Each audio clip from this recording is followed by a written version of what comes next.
Hi, welcome to the adjustment layer exercise. Today you're going to be adding 16 adjustment layers to the butterfly file.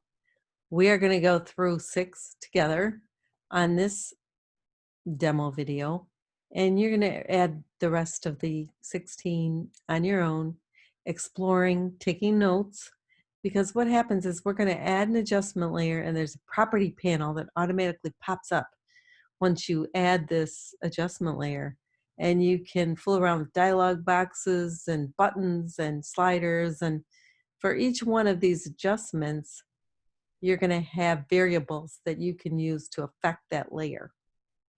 Okay, so I'm going to go through the first 6 with you, and then you're going to be on your own because it's a pretty repetitive and simple action to do.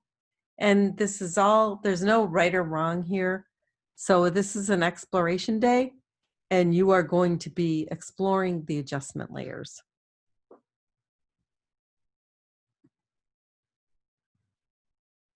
Now, one thing you need to realize is that the same adjustments that you get with these adjustment layers, you can get under the Photoshop menu, image adjustment. So you see here highlighted on the PDF that we've uploaded for you, the same ones that you can get through the Photoshop menu that we have done in a few of our exercises already are the same things, effects that you can get by adding an adjustment layer.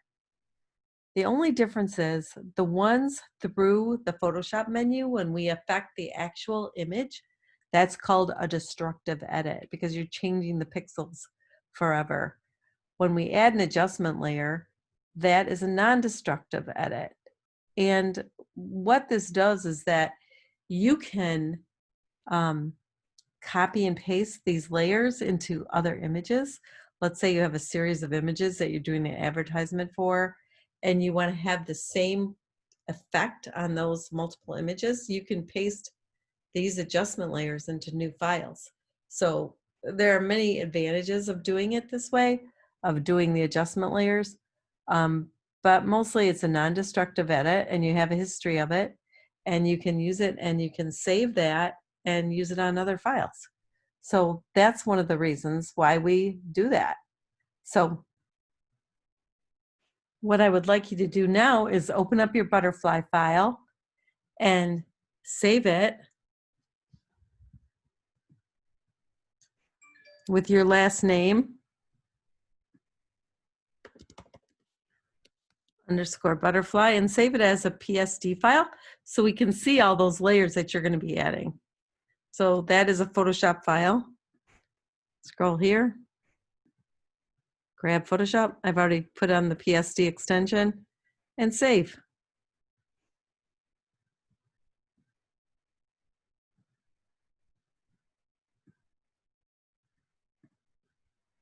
So here we go. And like I mentioned earlier, what I'm going to do is add the first 6 of these layers, and then you're going to explore on your own. Okay, to add an adjustment layer, you go down to the layer panel at the very bottom, and there is this circle icon. It's half black, half white. Click on that. And we are going to check the very first one that we're going to do, which is brightness and contrast. Okay. Now you see we have the property panel that pops up, and there are some sliders that we can play around with. So I want you to play around with each adjustment layer and save the changes that you think are pleasing. Okay, so we're going to save that, and we're going to move on. Just hit OK. And when we move on, when we go to create a different adjustment layer, you are going to turn off the eyeball. Okay, that's the visibility of that layer, because we want to see what your adjustment layer is doing to the actual image. Now, when professionally you start working with images, you can use multiple adjustment layers on top of each other. But for now, for our purposes right now in this exercise, I want you to explore that adjustment layer individually and then turn off the eyeball, and then we're going to add the next one. So the very next one that we are going to add is I believe it's levels. So let's go down and add them in the order of your PDF. So let's go down to the adjustment layer icons, create new filler adjustment layer. It says, click it. And we're going to go to levels. Now you have lots of things to play with here. The RGB means the total image. And then we've got the different channels. So you can select the channels and then you can select each one of these on each one of those channels, or you can just do it on the whole image overall. So you can select from this button.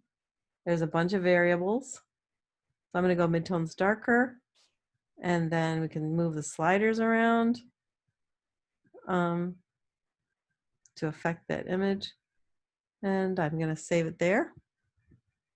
I tend to like things more saturated. So we're going to turn off the eyeball. And the next thing we're going to add is curves. So go down here to adjustment, layer, and add the curves. Now we've got a ton of things to play with here. This gives you the whole image, what the values are of the whole image, and it gives you, you can add points to this line, you can move it around. So it really does alter your image. You can move these buttons. Once again, you have some options here. And, you know, it's going to be years of working with this that you're going to find some preferences within these adjustment panels. So just introduce yourself to what these adjustment layers can do and move on. But add 16 of these layers. After curves, we have exposure. So we're going to go down, add exposure. So select exposure from the options that you have when you press that adjustment layer button. And we've got a property panel here.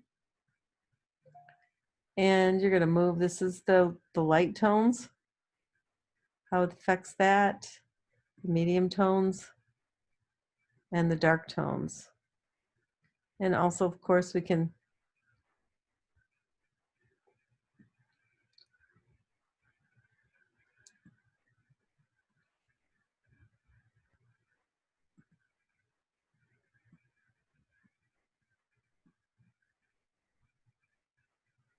okay, so then save, file save, turn off the eyeball, and we are going to go to vibrance.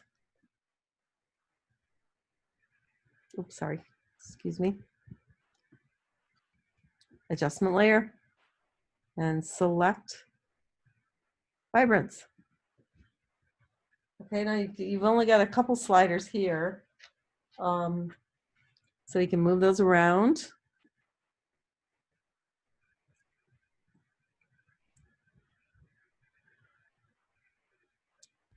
I, once again, tend to like very saturated images. So I tend to like it there, but you can do, you know, whatever you desire.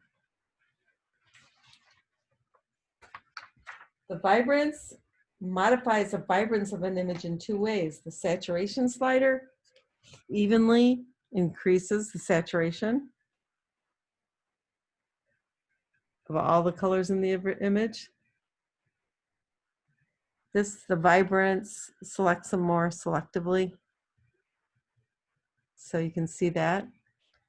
So play around once again, turn off the eyeball, and add the last one that we're going to do in this demo is hue saturation, which is one that is very commonly used all the time too.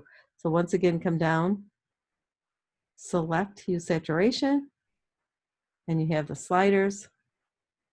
And just, now you can affect the master or all these different colors. And the preset here is, let's see what sepia looks like. So that's a sepia tone. Sepia tone effect. It's kind of like a duotone. You're familiar with that. That's kind of fun. We've got the red boost. So this one has a lot of nice options. Strong saturation, increased cyanotype. So it's dealing with the blues.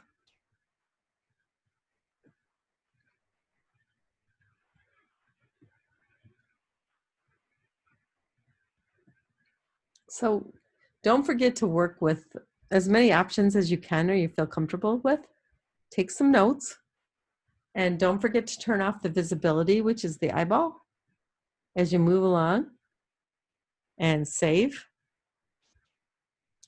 And that's all I'm going to demo with you right now, but you are responsible for doing all 16 and have fun with it. Just have a day of Zen and enjoy the adjustment layers.